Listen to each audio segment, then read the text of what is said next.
Good evening, I'm Colgan, and you're welcome to the Business and Enterprise Show, Ireland's only live web-based business TV programme with over 2 million views worldwide. And as always, we're coming to you live from our state-of-the-art studios here in the Cavan Crystal Hotel in the Dublin Road in Cavan. I thought everybody in business, be they just starting off or if they're in it for a couple of years, will at some stage end up with their local enterprise office, or they used to be known the County Enterprise Board. I'm joined tonight by a member of Cavan's local enterprise board, Marcella Rudden. Marcella, thanks for coming in. Colm, how are you doing? First of all, I think the last time you spoke, you had just changed over to Leo. It must be a year up and running now. How is it going? Is it as good as the enterprise board? Well, yes. From the customer's point of view, which is all we care about. Yes, I know. I don't care if you don't get extra tea bags or you have to pay for your own coffee now. Yeah, or, but from the customer's point of view. Or anything like that. No. Look, at the local enterprise office is going very well. You know, we changed over on the 14th of April 2014, so we've had our first anniversary as well over at this stage. The services, look, we're providing the same services, enhanced services we would feel, Colm. We're integrated now, more embedded within the local authority. So we have the services there, which we always had access to, but I suppose it's on a more formal basis and we're integrated more fully with the local authorities. And yeah, it's going very well, and we're still there, we're still open for business, and we still have funding, and that's what we're hoping to provide to you said the magic words. Funding, still have your favourite funding. word, Colm. My favourite word. Again, we've chatted several times in the past, and maybe if we chatted 3 or 4 years ago, the economic circumstances of the country were completely different. Now there is a bit of a lift out there. Is the services that you're providing different now than it was a couple of years ago? And are the type of businesses that are coming to you different than they were a couple of years ago?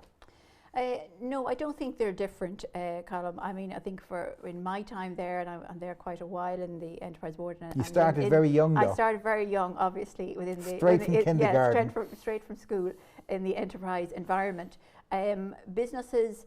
Yes, you'll find obviously in the Celtic Tiger, you had a huge surge in kind of, I suppose, service type businesses that kind of, lapsed for a while when the recession hit. So certain industries, obviously, such as construction, were hit probably more stronger than other sectors.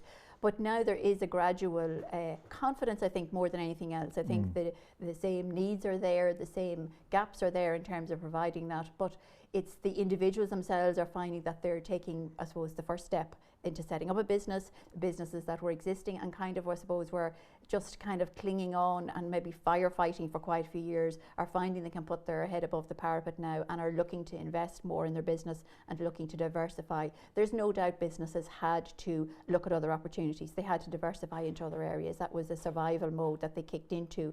But the confidence is building back up in both startups and in the existing businesses. Yes, the same issues are there, such as access to finance, and there's some new instruments have come on board in recent years. There's the Microfinance Ireland, which the local enterprise office can facilitate, and that was a government initiative where you can apply for up to €25,000 to set up a business or to expand a business unsecured. Now, obviously, the interest rate is a bit higher, but Microfinance Ireland are facilitating applications through the local enterprise office, and that has been quite successful, and people have been successful in getting funding to get them off the ground through that mechanism. In terms of financial supports, it's still the same criteria, Colm, manufacturing, internationally trading, the potential for export, they're the key criteria, the creating jobs sustainable within the county, and that criteria hasn't changed. There's still the demand there. Unfortunately, the funds don't always meet the demand that we get for it, but we do the best we can with the projects that are coming forward to us.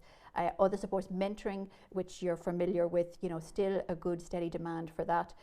Probably more in the digital marketing, social media aspect, which that has been a significant change, I suppose, and even in terms of the training programs we're providing now and the way people are marketing and promoting their business, that there's much more of an emphasis on that, and people are looking that to promote their business, they need to get on board with social media. Just going back to the training courses and that you do run, how do you figure what training courses needed? I suppose to an extent to equate networking events and training courses. When we sit down and we say, right, what networking events will we do? We scratch our heads. What am I trying to? What do the members want? And do you have the same kind of discussions? Well, what are our customers going to want? How do you figure out what training courses to run?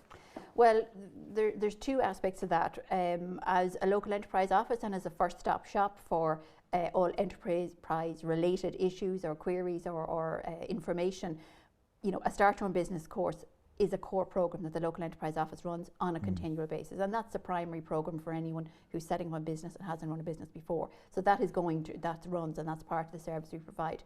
We then would look at other aspects as areas that we feel from our communication with customers or our clients, from the principles of businesses. If you're going to set up a business or you're going to expand a business, then what are the key areas you need maybe to learn from scratch or to upskill from? Marketing and promoting your business, absolutely critical. Not everyone has the skills they need in that. That's primary. Finance, learning how to use revenue online, for example, if you don't know how to do that. The costing and pricing, how do you cost and price a product or a service? It could be, looking at your business in more detail from a financial perspective, and that may be part of a management development program. But do you come up with this idea? I know you have vast experience and you have a great team around you. Do you sit down and say, right, this is what I believe we would need? Or can clients come to you and say, do you know what, I'd like to learn something about? Well, from years of running, but from number one, we get a set amount of funding. We have a set budget to run training for the year, and we must run programs that are of benefit plus to businesses, and that we, from years of dealing with businesses and from what people have responded back to us through our communications with them, the courses that we feel are going to get the biggest demand for, and they are. Currently, there will always be Start Your Own Business course, marketing and promoting your business, sales, improving customer service. There is always at least one core management development program, and they tend to be for businesses, Colm, that are maybe 2 or 3 already years in running, and owner managers are looking to review what they're doing to upskill themselves. I mean, upskilling is a critical part for any business owner as well, and that kind of 2-3 year point sometimes can be a decision making point for some business owners. Where am I going with this business? Is it doing as well as it should? Staff has probably maybe increased, or in some cases it may have decreased. So you're looking overall at your business, even from their own managerial leadership skills. That program, we would run once a year generally for individuals. The how to market and promote your business, Facebook for business. We would also look at a food program, Start Your Own Business online. So you're trying to offer all the areas within business that if you're going to set up a business, you're going to have to be knowledgeable in. You're going to have that knowledge to help to run your business successfully. Specifics such as, we'll say, payroll or some of those. Occasionally we would run an accounts course for Sage, because that's quite a popular bookkeeping tool that most people use within their business. So it's a combination of our own knowledge, of core programs that we run for those in business and for people at different stages of business, and from the feedback that we get from clients. We glossed over it earlier about how businesses have been hanging on by the fingertips of the past 4 or 5 years, and a business that's still around after 4 or 5 years might have absolutely no similarity to what it was 4 or 5 years ago. Is there anything there at the moment for businesses that have hung on and are now kind of saying, right, where do we go from here? Well, earlier this year we ran one program called kind of strategies for accelerating your business, and we had 10 companies who participated in that, and that was very much looking at what you're after saying as to, in 4 or 5 years, some of them were longer than that, where am I going from here? Sometimes it's to provide an environment for an owner manager to plan ahead, to get that space away from the business, to meet other like-minded individuals who are in a similar situation, and to problem solve. And that happens a lot in the workshops for any type of management development program. We are running now, starting on the 21st of October, the Accelerate Management Development Program, kind of driving your business forward. So that's aimed at individuals, probably at least 2 years in existence, a bit longer, it doesn't really matter. But we're looking at people who are going to look at the different areas, 6 workshops, mentoring in and out between those workshops over a 6-month period. So it's looking at your business analytically, critically, other people, peer-to-peer learning within the workshops. And we find that's a very popular model because other people like to hear what other people's opinions are. It's the classic, you know, I've been there, done that, and people are comfortable in that environment to give advice about what experiences they have had. And it's great that it goes on for so long too. Yes, exactly. For the simple reason that everybody, when they kind of, if you're at a one-day meeting, you have the best suit on and you're telling the best yarns, and it's only when you're sitting with a group of people that you classes, they become friends and become your peers. It's only then you say, well, actually, I know I said my business was flying, but actually, do you know where I have a difficulty? And then somebody points out, well, I had that the same. Exactly. And you know what I did? And then the conversation going. And in fair and with respect to a lot of training sessions that I've been at, of course, not with yourselves, with other less well organised people, you know, the trainer knew the theory of it, but it was the people around the table who had the practical experience, and they were the ones able to say, you know what, I did, and it worked. And once you open up with somebody, because a lot of smaller owner managers, they might be the chief bottle washer and kind of car park attendant and kind of, you name it, they do it. And they have the staff, we'll say, with specific roles.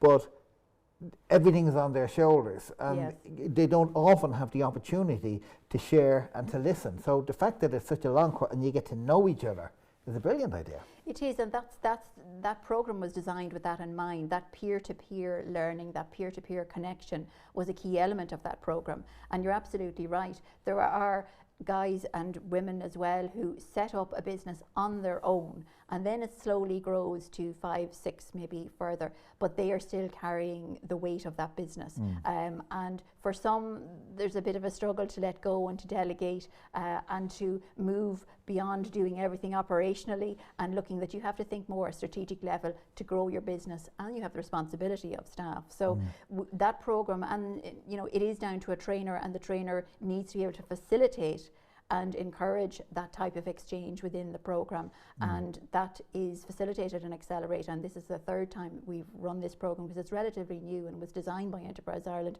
a couple of years ago for the enterprise boards at the time, and it's kind of the standard kind of management development program now for the LEOs.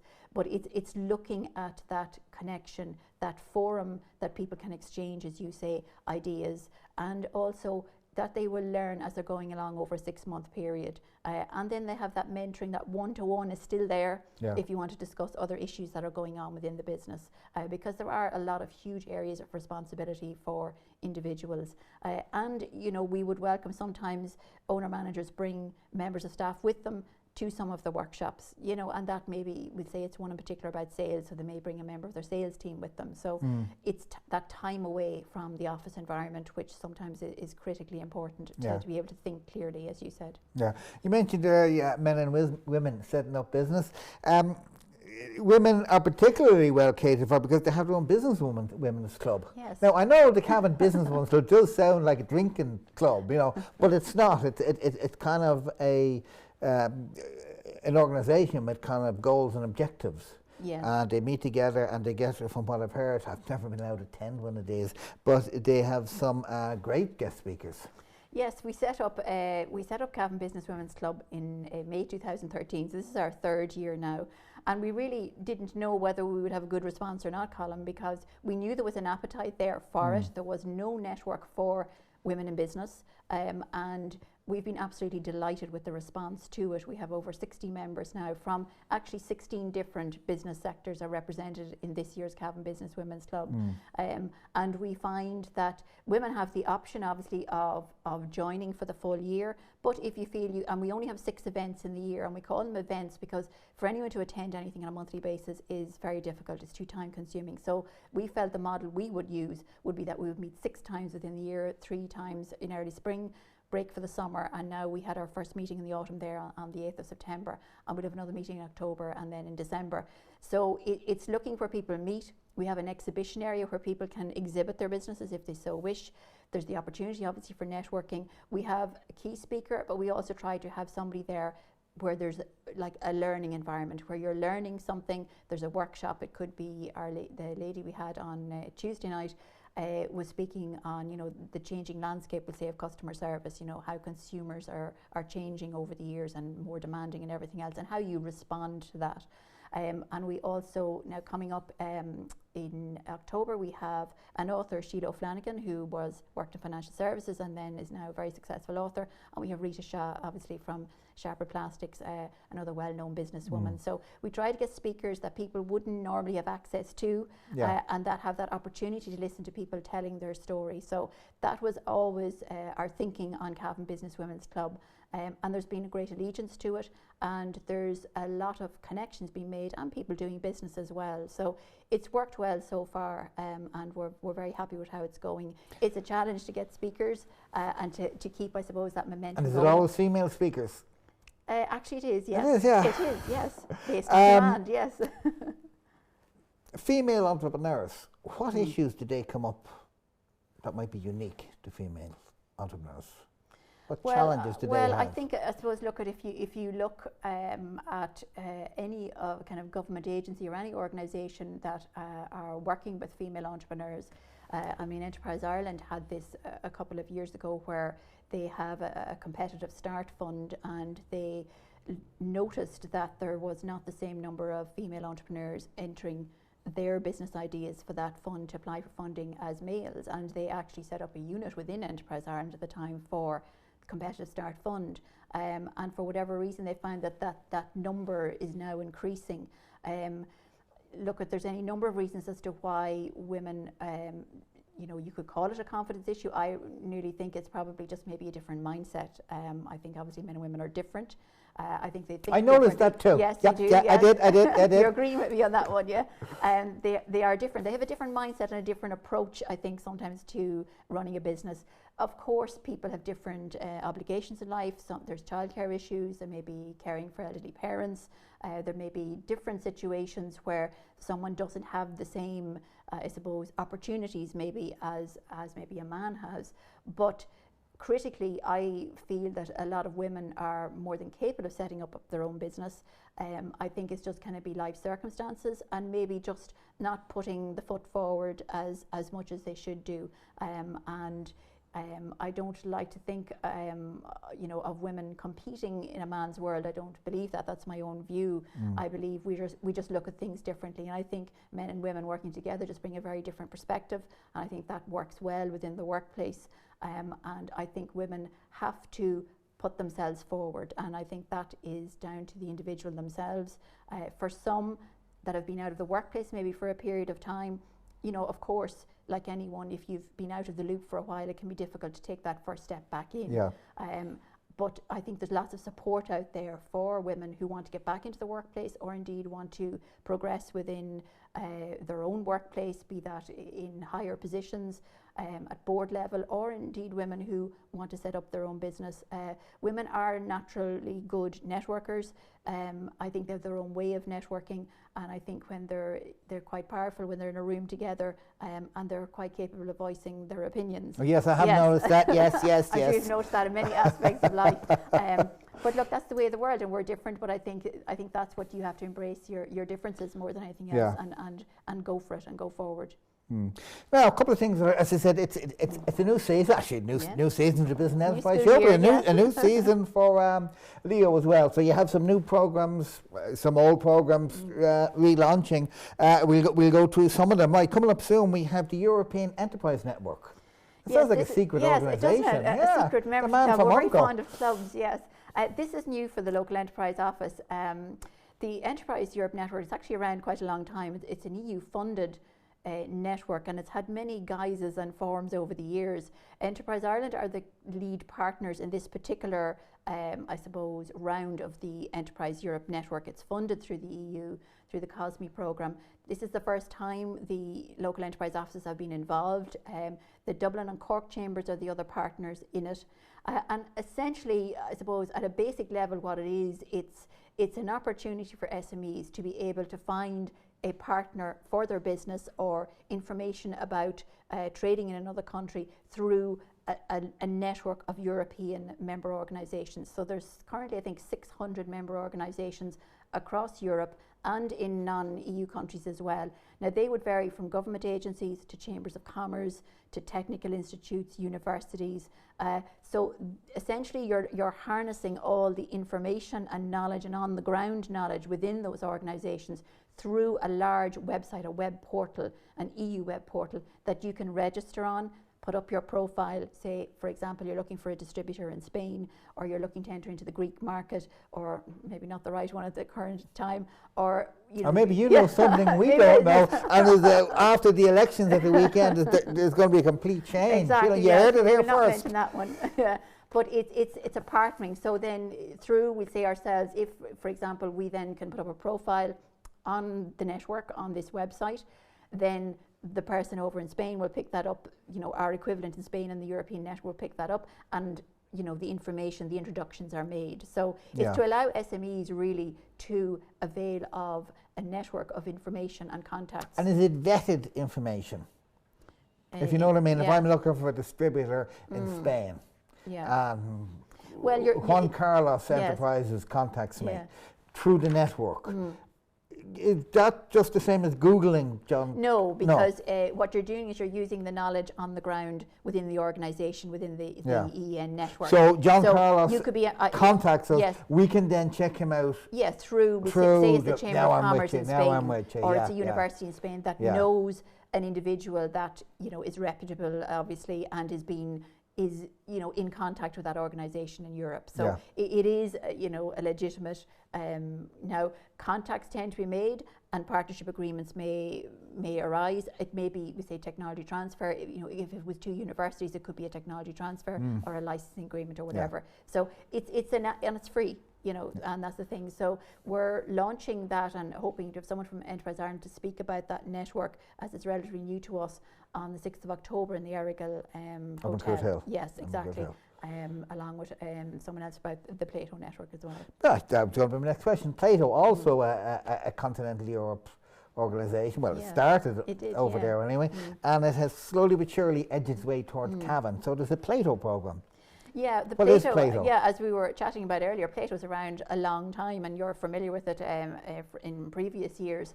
It's a business model. You know, I call it a networking kind of business model, which is what it is. It's very established, and I suppose when you look at Plato, Cavan wasn't involved in Plato before. It was funded through an EU Interreg 4A programme, the Plato and the East Border region, and we didn't just fall into that region. So, and that programme is concluded now. So now Cavan, Monaghan, Louth and Meath have joined together. The 4 local authorities and the 4 local enterprise offices are all working together with.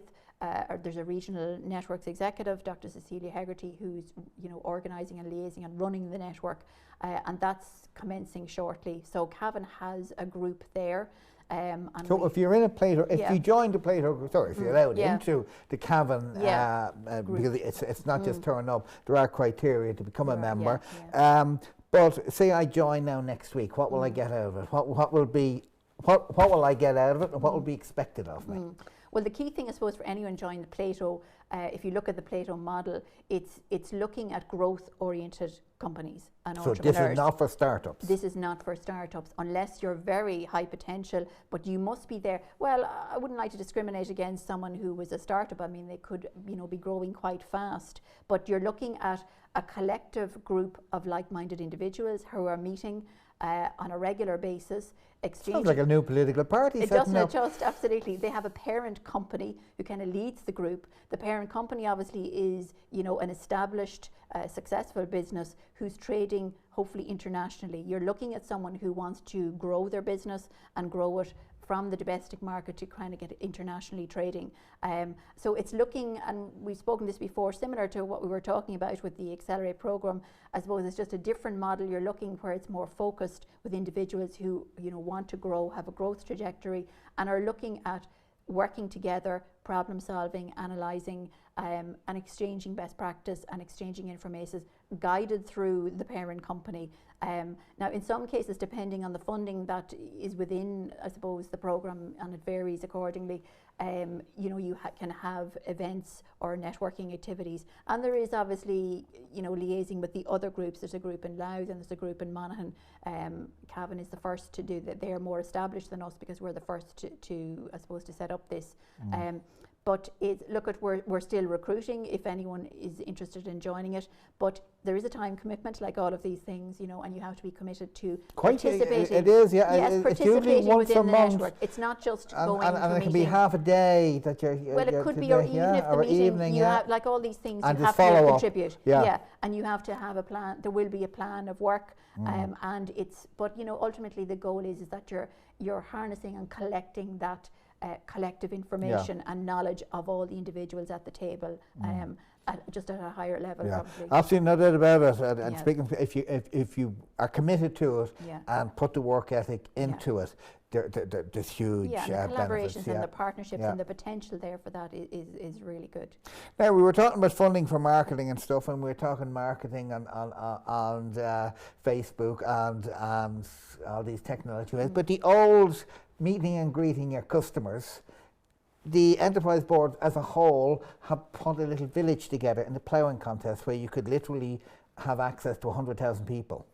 Yes, which a stand for a small business would be too expensive, but all the Leos have got together and have set up a village, which is a brilliant idea. Yes, this year for the first time the Leos have an enterprise village there, and every county had an allocation of so many businesses, and there's 2 in Cavan that are going to have a stand there. Who are the 2? Let's give them a plug.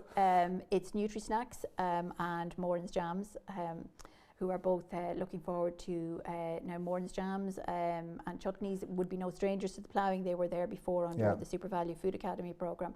And Cavan was only there at the weekend absolutely, as well, and nationwide. It's a huge opportunity for anyone, and we'd have a number of clients who would be regulars at the ploughing and would have their own stands, like Anya's Chocolates, who was featured on that as well.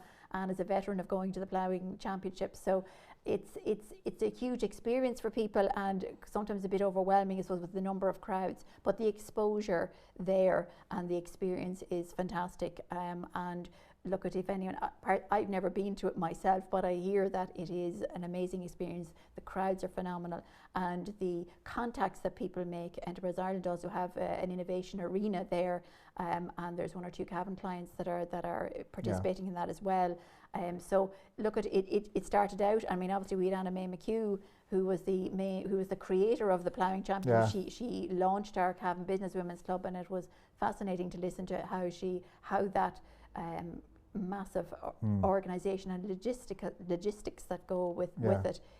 It's a great feat, and the crowds that it attracts is huge. It's phenomenal. So, amazing. So we're looking forward to the Leo Village getting. Now, I know Leo is very focused on self-employment and business and what have you, but you are supporting a jobs fair in the next couple of weeks. Yes, that's on. Who's that aimed, and where is the it? 1st of October in the Cavan Crystal Hotel here, and it's EURES, which is a cross-border partnership in the Department of Social Protection and the local enterprise office, and we have a stand ourselves at it. There'll be probably a number of agencies at it, government agencies, so there'll be ourselves and Department of Social Protection and other kind of support agencies for those that are seeking employment, and then there are a number of employers that will have stands here, and they will be here seeking to recruit people. And that's the key aim of it. It's to provide an environment where people can come along, they can meet the employers face to face, and they can also look at other supports for